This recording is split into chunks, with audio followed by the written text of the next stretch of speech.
The Beatles story began in March 1957, when John Lennon received a 17-pound guitar and formed a skiffle group with his friend Pete Shotton. For the first week, the group was named the Blackjacks. Then it was renamed the Quarrymen, after the Quarry Bank High School Johnny and Pete were attending. Its first engagements consisted of friends' parties. The first documented performance took place at the Liverpool Empire Theatre on June 9th, at an audition for Carol Levis's show TV Star Search. The Quarrymen didn't qualify. 1 month later, on July 6th, after a show at the Summer Fete at St. Peter's Parish Church in Hulton, Paul McCartney joined the group. It consisted at the time of Harry Griffiths, Colin Hanton, Rod Davis, John Lennon, Pete Shotton and Len Gary. Their instruments comprised acoustic guitars, a T-chest bass and a washboard. For the rest of 1957 they played at the occasional engagement, usually secured by friends and relatives. The third member of the group, George Harrison, joined the Quarrymen in March 1958. Until the end of 1958, they continued to play at private parties and youth clubs, and even seemed to have ceased existing altogether.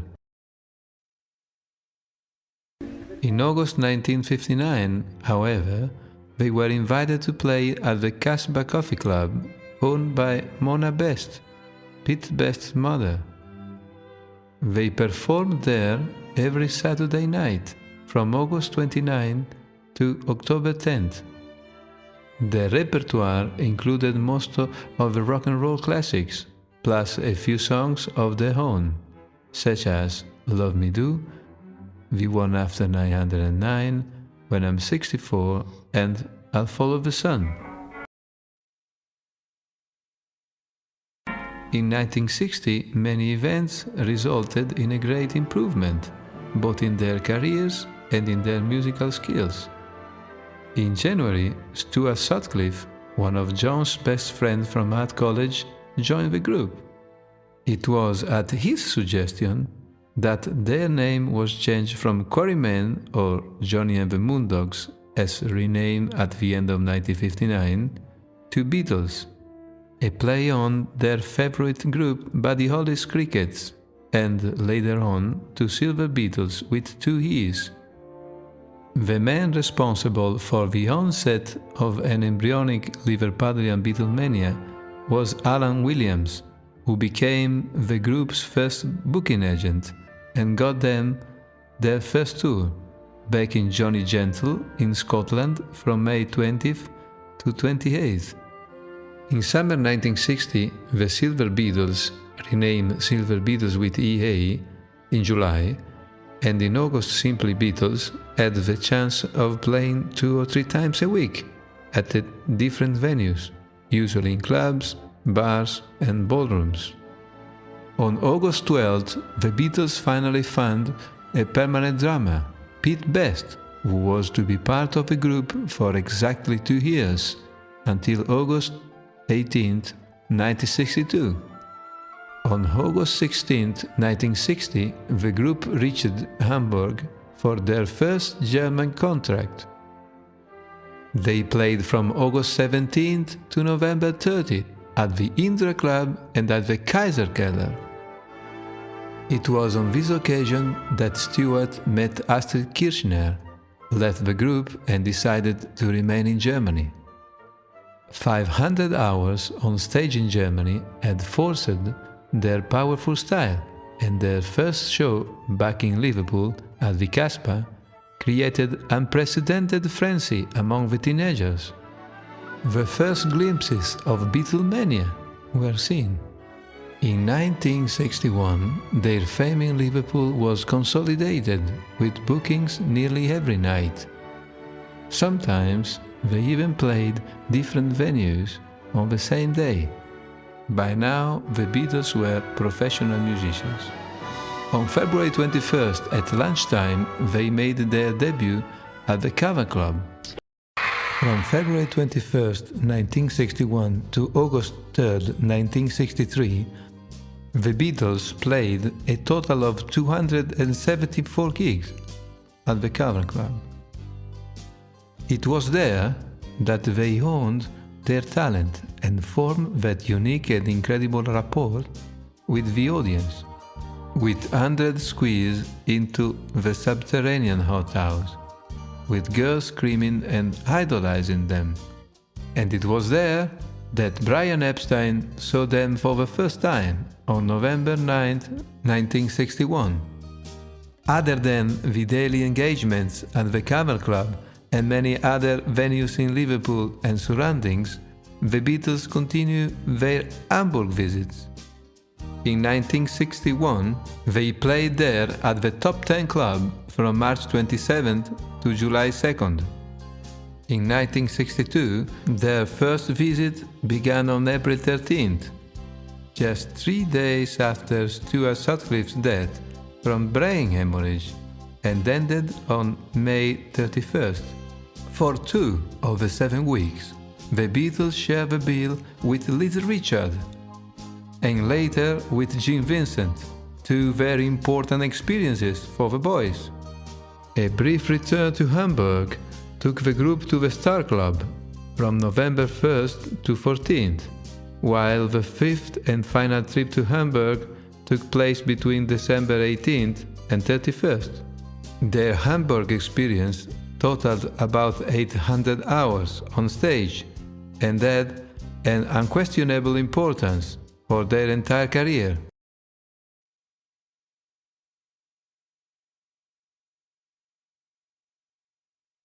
"1963 was the year of the Beatles' definitive rise to fame. In those 12 months, they were swept up in a whirlwind of concert tours, one-night appearances, photographic sessions, and press interviews. They totaled an astonishing 246 performance dates, often playing more than 1 show a day. Never before, and probably never again since, has a pop group exerted itself so much. And of course, they also had the recording sessions at Abbey Road for their new singles and album releases, and at the BBC for TV and radio programs.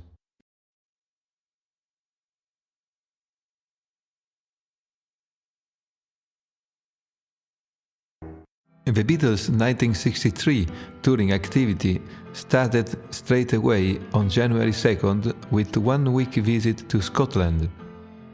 Apart from their own engagements, the Beatles also toured with other important artists of the time, such as Ellen Shapiro from February 2nd to March 3rd, with a few breaks for Beatles solo dates, Tommy Rowe and Chris Montez from March 9th to 31st, and Roy Orbison from May 18th to June 9th.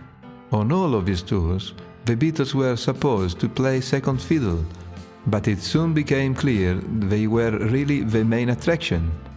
In the case of the Roy Orbison tour, even the souvenir program had to be changed to give priority to the Beatles' name. Beatlemania had broken out all over England, with screaming crowds wherever they gave a show. It was time to spread their fame overseas.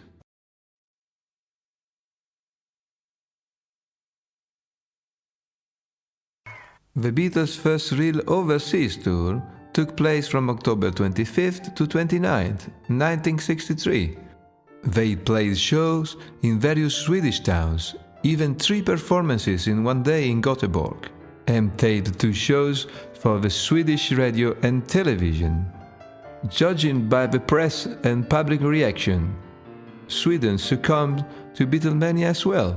Only one pop reviewer from the Karlstad local press by the name of Johnny was not impressed. He wrote that the Beatles were terrible, their music corny and played out of time, and that they had no musical importance whatsoever. On arriving back in England, the Beatles, much to their surprise, were welcomed at the airport by several hundred fans. screaming so loud they drowned the noise of the engines. On November 4th, the group was part of the Royal Command variety show at the Prince of Wales Theatre, London, in the presence of the Queen Mother, with Princess Margaret and Lord Snowdon. This performance became renowned for John's introduction to their last number, Twist and Shout. The people in the cheaper seats, clap your hands, and the rest of you, if you just rattle your jewelry. So even an audience completely different from the Cavern Club teenagers was captivated by the Beatles' instinctive and lovably impudent humor. When the show was broadcast on TV a few days later, the whole of Great Britain was struck by Beatlemania. The British musical scene at the end of 1963 was electrified by the unprecedented excitement created by the single pop group. But the Beatles did not just dominate the specialized press. Newspapers, magazines, British and continental radio and television companies devoted many hours to them. All the tickets for their shows sold out in just a few hours. Enthusiasm was uncontainable, and the four boys and their families had to get used to being permanently besieged by hundreds of adoring fans. On stage, the primitive 60-watt amplification was too weak to drown the screams, and the Beatles often couldn't hear the count-in to enable them to start playing together. After 6 years of uninterrupted progress, their on-stage playing started to become ragged, confused, and inaccurate. The British musical scene at the end of 1963 was electrified by the unprecedented excitement created by the single pop group. But the Beatles did not just dominate the specialized press. Newspapers, magazines, British and continental radio and television companies devoted many hours to them. All the tickets for their shows sold out in just a few hours. Enthusiasm was uncontainable, and the four boys and their families had to get used to being permanently besieged by hundreds of adoring fans. On stage, the primitive 60-watt amplification was too weak to drown the screams, and the Beatles often couldn't hear the count-in to enable them to start playing together. After 6 years of uninterrupted progress, their on-stage playing started to become ragged, confused, and inaccurate. Better news arrived from the USA, where the single "I Wanna Hold Your Hand," released by Capitol on December 26, 1963, quickly jumped to number 1 in the single chart, selling 1 million copies by January 10th. By January 13th, it was selling 10,000 copies every hour in New York City alone. The entire USA was insatiable for any news of a British group. Press, radio and TV networks, and most American teenagers. Delirium reached its peak when the Beatles landed at Kennedy Airport on February 7th at 1:20 p.m. They were greeted by 3,000 fans, screaming louder, perhaps, than their English counterparts. The charts hit with "I Wanna Hold Your Hand" coincided quite by chance with the first scheduled visit to the USA. Nevertheless, the short tour was carefully prepared by Brian Epstein, so that a warm welcome was reserved for the boys. One of the oddest but most successful ideas was to send the so-called open-ended interview to a great number of radio stations throughout the States. This was a tape with the Beatles' voices answering a few questions printed separately in order to be read by each local DJ. So every radio station had the chance of having its own exclusive interview. A short part of this open-ended interview is reproduced here. During their first visit to the USA, the Beatles found time for 2 live concerts. The first North American concert was given in Washington at the 8,092-seat Coliseum. The second venue was the famed Carnegie Hall in New York, with a capacity of 2,900. Here they played 2 shows on February 12th. At both of the venues, there were scenes of uncontrollable hysteria among the fans. At the Carnegie Hall, 362 security officers had to be hired to make sure the Beatles weren't hurt.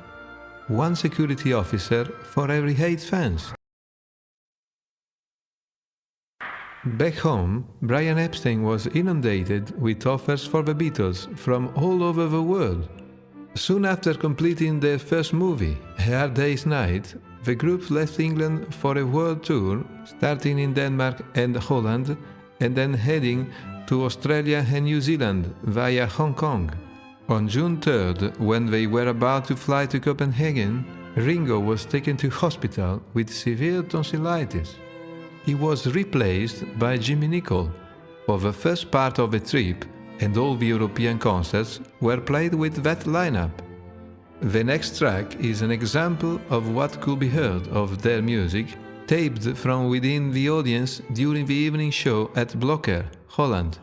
For the whole tour, the Beatles were prisoners in their own besieged hotel rooms, trapped like animals in a zoo. In Adelaide, a crowd of 300,000 people gathered outside their hotel, hoping for a balcony appearance. They didn't dare to go out shopping. Instead, the shops came to them, into their bedrooms. They often played the customary 2 shows per day, but at some venues, they couldn't even leave their backstage dressing rooms between performances. And in addition to this, there were the endless meetings with civic dignitaries, the receptions and press conferences, the interviewers asking the same old boring questions. A few months before, the 4 boys had been excited by the unexpected fame and had faced the screaming crowds with enthusiasm. Now they began to be annoyed by the impossibility of having even a moment's privacy. Jimmy Nicol's moment of glory came to an end in Adelaide on the night of June 13th, when he played the 4th show at the Centennial Hall. Ringo rejoined the group in Melbourne in time for the first concert, although he wasn't able to do his 1 vocal per show number, Boys, until June 22nd in Wellington, New Zealand. Despite all the cheering and screaming which accompanied every note of their music, the Beatles still managed to give the audience a good quality product, as can be heard from the excellent guitar work taped at one of the June 16th Melbourne concerts. After a few British appearances, a 2-day trip to Sweden, and the promotion of their first movie, the Beatles headed once again to the States for their first nationwide tour, a real marathon, 32 shows at 25 concerts in 24 cities in 34 days. They spent most of the time on aeroplanes, at 1 per city press conferences, with the same old questions to answer, in and out of hotels, towns and stadiums.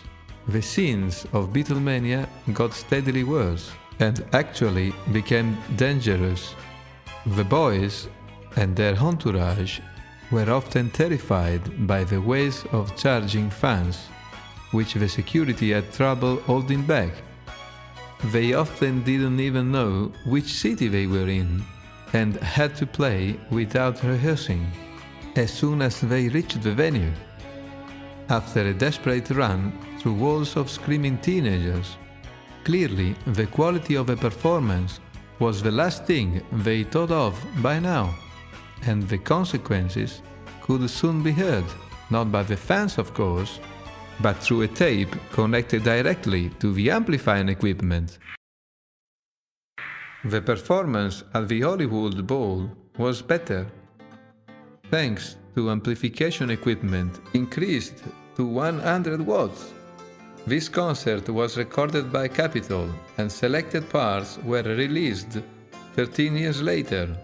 From here, the Beatles continued their odyssey, following a badly planned itinerary which had them hopping all over North America. They even experienced American-style racism when they had to perform to an all-white audience of 13,000 people in Philadelphia. After this, they refused to play any more gigs, unless they received an assurance that the audience would not be color-segregated. The idolization of the Beatles reached unbelievable levels. The hotels had requests for the bed linen, which was cut into small 3-inch squares, mounted on a card and sold for $10 apiece. The same thing was done with the towels.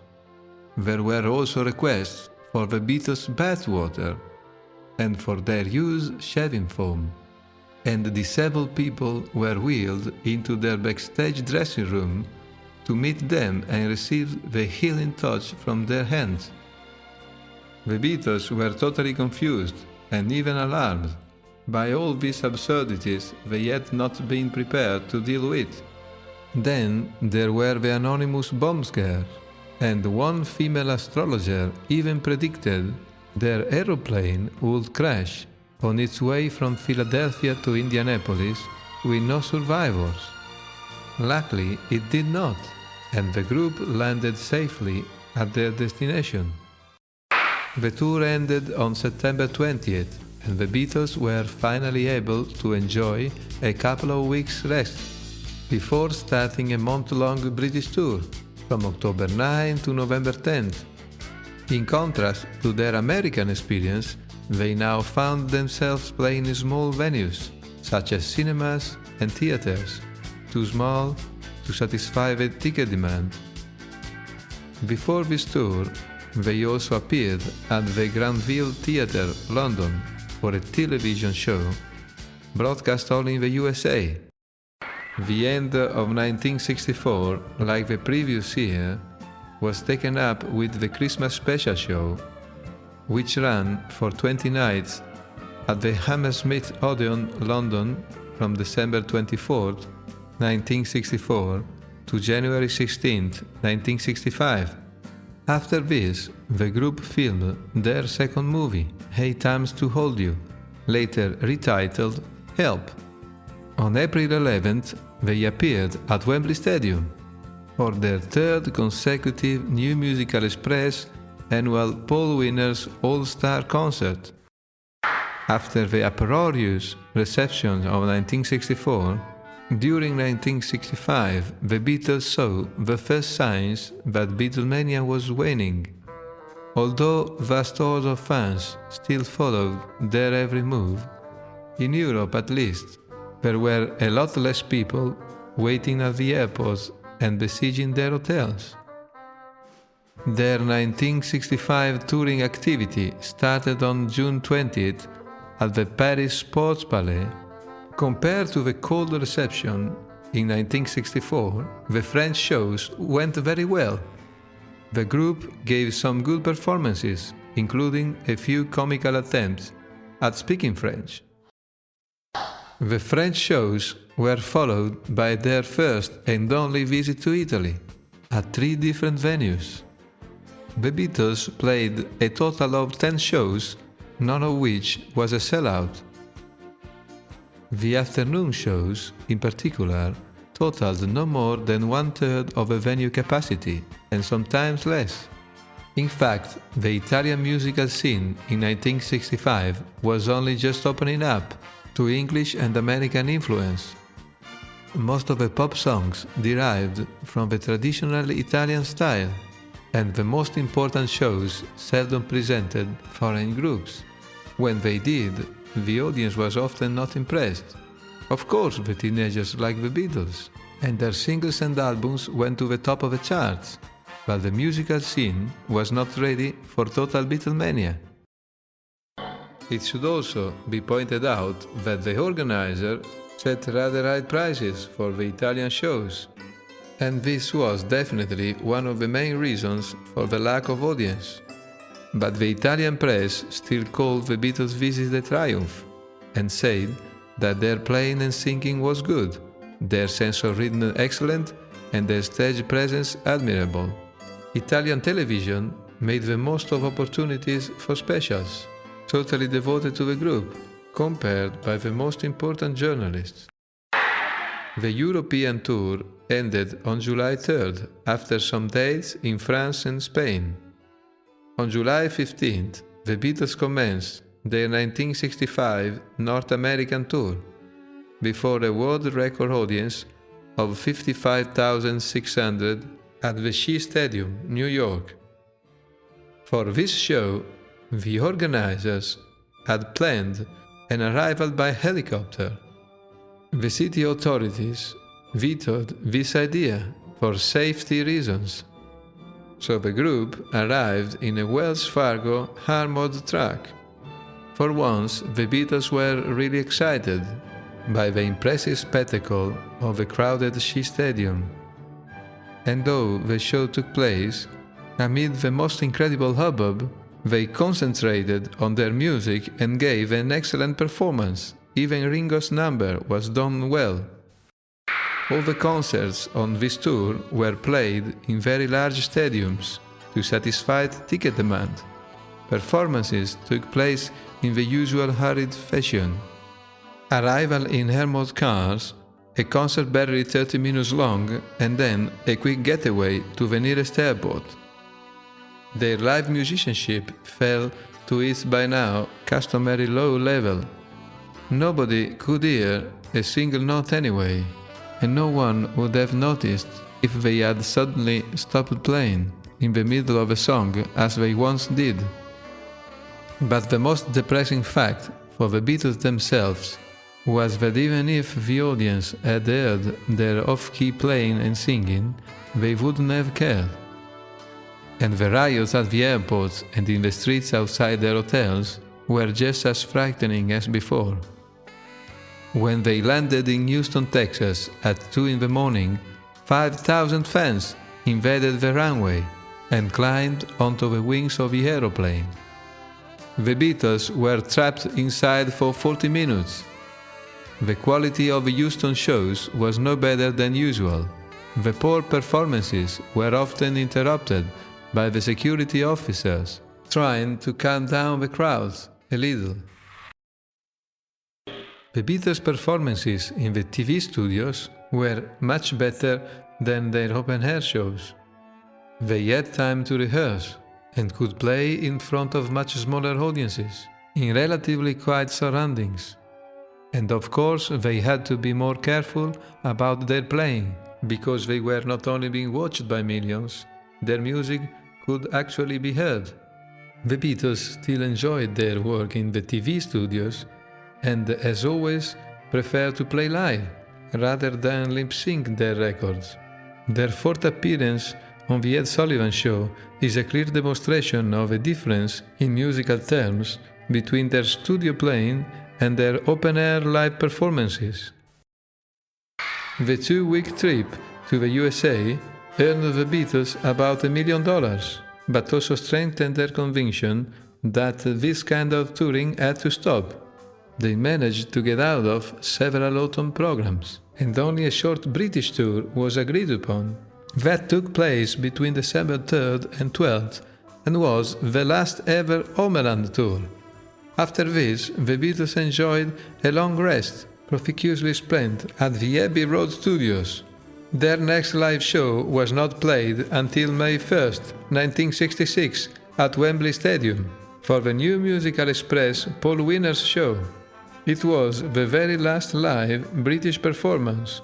On June 23rd, they flew to West Germany for a somewhat nostalgic return to the land of their first experiences, 3.5 years after their last concert at the Star Club. After the last Hamburg show, on June 26, John and Paul risked a nostalgic stroll along the Reeperbahn, in order to visit the places where the Beatles had been born and to meet old friends. It was probably the very last vaguely romantic evening they had while touring. The rest of 1966 had some dramatic experiences in store for them. Often the fans' enthusiasm turned into violence. Throughout the German tour, many people were arrested by the police for rioting, both inside and outside the concert venues. From Germany, the group went to Japan. Their arrival was preceded by strong popular opposition to the chosen venue, the Tokyo Budokan Hall, a sort of sacred building reserved for the presentation of traditional Japanese martial arts. When people found out it was to be used for profane Western pop music, their fury exploded in marches and demonstrations. Since the Beatles shows, however, the hall has become one of Tokyo's most important rock venues, and many great musicians have played there. Heavy police protection was needed during the Beatles' 4-day stay in Tokyo.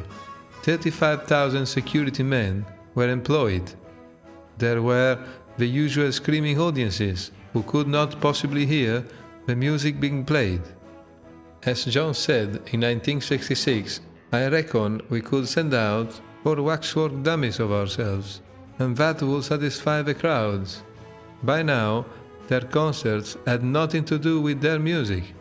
Their creative energy could only be expressed inside the recording studios, and of course, their live performances could not possibly recreate that sound because of the inadequate amplification equipment used.